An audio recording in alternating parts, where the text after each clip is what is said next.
विविध प्रकार की दैवी संपदा प्रलोभन आते हैं महाराज जी, आपके सत्संग में सुना। अप्सराएं, रिद्धि सिद्धि, ब्रह्मा जी का पद। यार भाई देखो सुनो, अप्सराएं तो तब आ 100 रुपए में तुम्हारा दिमाग फेल हो गया तो तुम्हें 1 करोड़ की चेक देने की जरूरत क्या है यार? हमारी बात समझ रहे हो? मृत्यु लोक की ही आकर्षण वृत्ति से तुम फेल हो चुके हो तो अप्सरा कहां से आएगी? सुनते हो क्या किसी महात्मा के पास अप्सरा आ रही है? या बहुत छोटी स्थिति में गिर जाते हैं।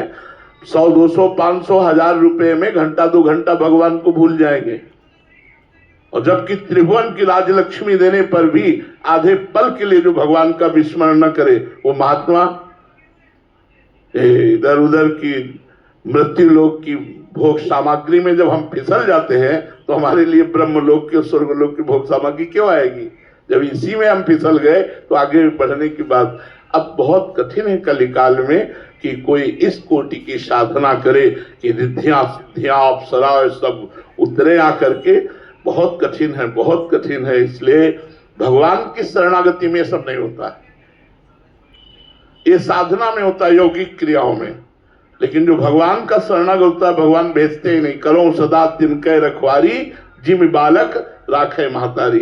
अपने शरणागत के सामने भगवान ऐसी चीज आने ही नहीं देते जिससे लुभायमान हो जाए।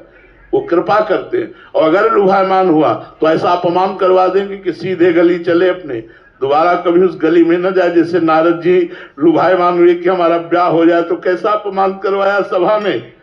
यद्यपि उन्होंने नाराज होकर भगवान को साप दे दिया, भगवान ने साप स्वीकार किया, लेकिन नारद जी को भ्रष्ट नहीं होने दिया। जीवित वही है परम हित नारद सुनो तुम्हार। भक्त का परम हित परम कल्याण करने के लिए भगवान ये रिद्धियां सिद्धियां ये सब नाटक माया का आने ही नहीं देते। बड़े कृपालु हैं, बड़े करुणामय हैं। बकाया जो साधना में चलता है या मृत्यु लोक के भोगों से बच जाए तब स्वर्ग आदि के भोग, स्वर्ग लोक के भोगों पर विजय प्राप्त कर ले तब ब्रह्म लोक का भोग। और जो भगवान का भजन करते हैं तो ब्रह्मादिक के भोग सब विषम लागत ताई, नारायण ब्रज छंद की लगन लगी है जाई। जो भगवान श्री कृष्ण से प्यार करता है वो ब्रह्मलोक के भोगों तक को विष के समान समझता है, फिर मृत्यु लोक के भोगों की बात क्या है? इसलिए ये रिद्धियां सिद्धियां अप्सरा ये शास्त्रों में लिखा केवल रह गया है, अब तो बड़ा मुश्किल है, बड़ा मुश्किल। कह रहे थे कि महापुरुष जन इन दैवी प्रलोभनों से कैसे बच पाते हैं महाराज जी? यार जब हमारा लक्ष्य भगवान है तो इनका प्रलोभन क्या करेगा हमें? जब लक्ष्य भगवान नहीं तो प्रलोभन कर सकता। हमारा लक्ष्य भगवान है तो ऐसे कैसे हो सकता है? ऐसे कैसे हो सकता है कि कोई प्रलोभन हमें दिगा दे? बड़ा लक्ष्य होना चाहिए, हमें भगवान चाहिए, माया नहीं। जिसका लक्ष्य भगवान है उसे कोई नहीं गिरा सकता। और जो मनोरंजन करने के लिए बाबा जी बना है फिर तो बात अलग अलग है। यदि भगवान की प्राप्ति के लिए लक्ष्य लिया तो कौन ऐसा है कि भगवान के मार्ग में चलने वाले को प्रलोभित कर सके?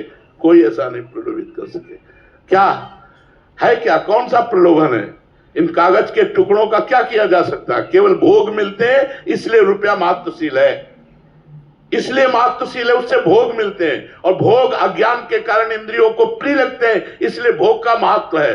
अज्ञान के कारण मैं स्त्री हूं, मैं पुरुष हूं, ये देहाभिमान बैठा हुआ है इसलिए इंद्रियों की प्रीता है। अगर ज्ञान हो जाए तो अभी आनंद का अनुभव होने लगे। कौन सी वस्तु है जिसमें प्रलोभन है?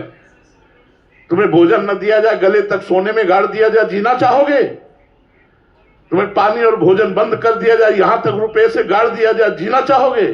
नहीं जीना चाहोगे आप। भोजन क्यों? प्राणों का प्यार है। और यदि भगवान से प्यार है तो प्राण भी बलिहार करने के लिए तैयार। देश से प्यार है तो हमारा कौन सा राष्ट्र का सैनिक कदम पीछे हटाता है?